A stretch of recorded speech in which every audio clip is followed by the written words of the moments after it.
Yo con Guillón. El día de hoy vamos a realizar el examen físico, la auscultación cardíaca y pulmonar. Vamos a empezar con la auscultación cardíaca.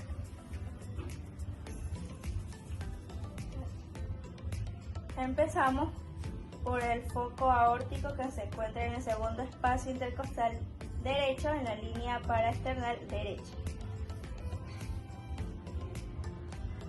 Seguimos con el foco pulmonar que está en el segundo espacio intercostal izquierdo en la línea paraesternal izquierdo. Seguimos con el foco accesorio que está en el tercer espacio intercostal izquierdo en la línea paraesternal izquierdo. El foco tricuspideo que está en la línea, en el cuarto espacio intercostal izquierdo en la línea paraesternal izquierdo.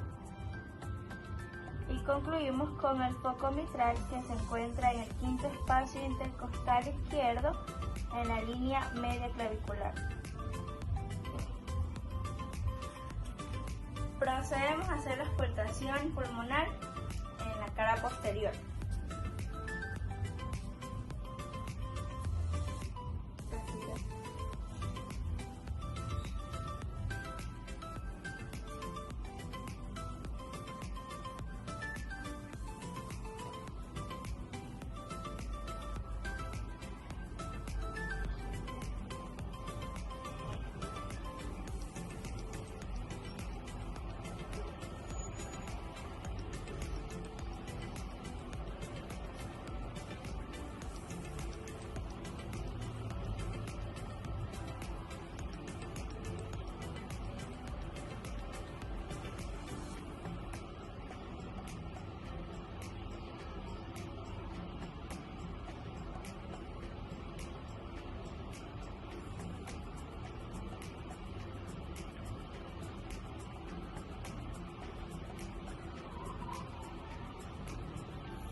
Seguimos con la auscultación pulmonar en la cara anterior.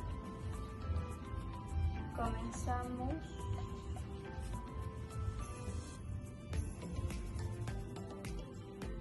Respira profundo.